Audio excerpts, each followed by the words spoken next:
very important. It keeps your dog clean, healthy, and manageable, as well as preventing yeast infections caused by matted hair, periodontal disease caused by uncared for teeth, ear infections from excessive buildup of wax, dirt and bacteria, etc. This article covers basic at-home grooming and ways to make the process more pleasant for everyone involved.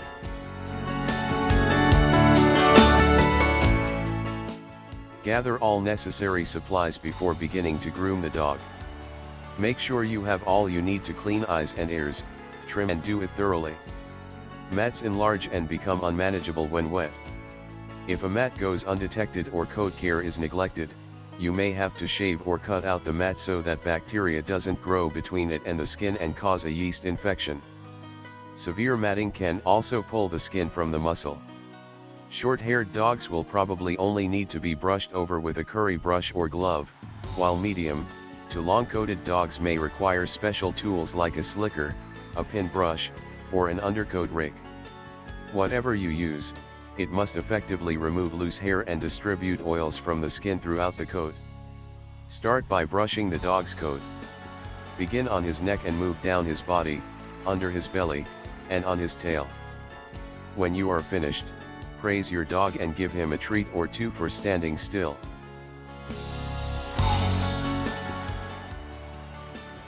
Follow with any necessary clipping or other grooming that needs to be done. For example, trim out any mats or large amounts of hair that will only waste your time shampooing and drying. Dogs look best when groomed after they are bathed and blow-dried. Eyes: some breeds require more maintenance in this area than others. While it may be a simple matter of pulling eye debris away from a potentially irritating spot in the corner of the eye, long-haired or white-haired dogs may require special attention to make sure that all gunk is truly out of the coat. There are products made specially for removing tear stains from a white coat available in many pet supply stores or catalogs. A healthy eye should be clear and should not show any signs of irritation or unusual discharge. Your vet can cut or trim the hair around the eyes for you, which can cause tear stains. Do not attempt to try this yourself.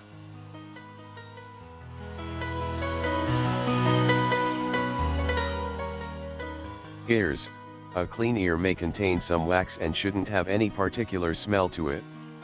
Warm any cleaner or medication in a container of body temperature water, as you would a baby bottle, before you put it in the ear. Cold is painful in the ear canal. A few drops of warmed rubbing alcohol will dry water from the ear canal and kill bacteria, yeast and mites. To clean your dog's ears, apply some ear cleaning solution to a cotton ball and simply wipe dirt and wax away from the inner ear.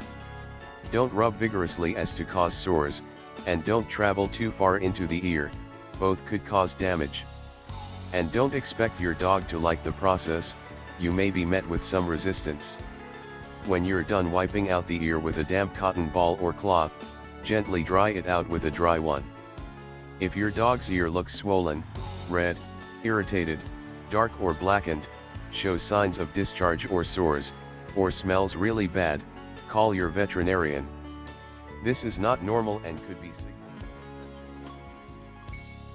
Nails: if left uncared for, nails can grow to enormous lengths, twisting the toe and causing a pained, irregular gait that can lead to skeletal damage, sometimes even curling into the pads of the foot.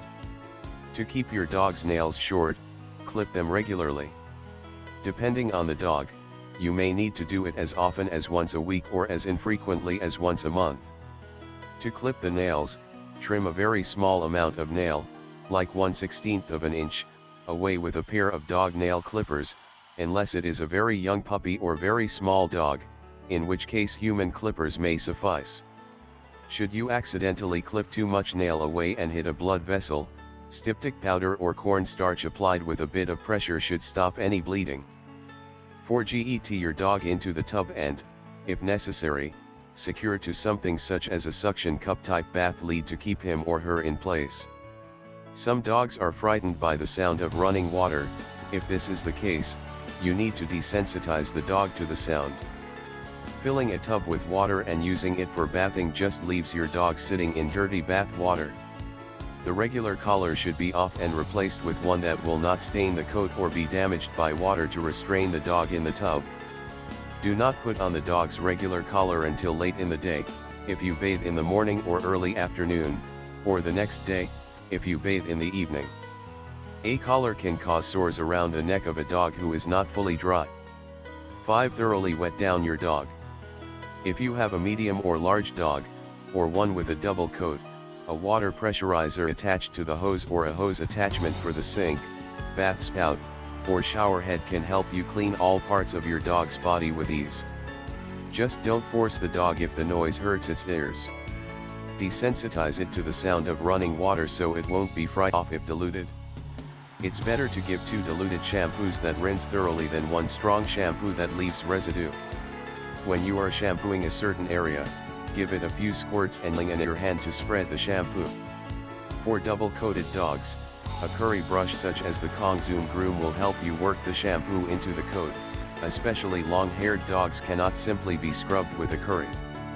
They will need to have the shampoo worked into the hair by smoothing it into a length of coat and continuing like that over the dog, or you will pay in gigantic mess. Save the head for last, and don't actually use soap around the ears and eyes. Be careful around the nose and mouth too.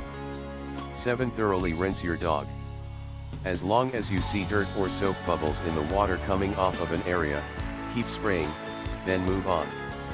Shampoo left in the coat will cause hot spots, an irritating spot of bald, itchy, red skin. 8. Towel dry your dog as best as you can. If your dog has a very short coat or you prefer to let your dog's coat dry naturally, you're done. If you have a double-coated or long-haired dog, keep reading. Blow dry the dog as best as you can without completely drying him or her. You don't want to dry out the skin. If you have a dog with especially long hair, you may need to dry the coat while brushing it. Dogs with curly coats like poodles and bichons need to be dried thoroughly or the hair will revert to curl. Feet always need to be dried thoroughly as well or fungus may take hold. When blow drying your dog's hair, make sure that the blow dryer is on the cool setting. It may take longer than usual, but it's worth the time because there will be less of a chance your dog's hair and skin will dry up.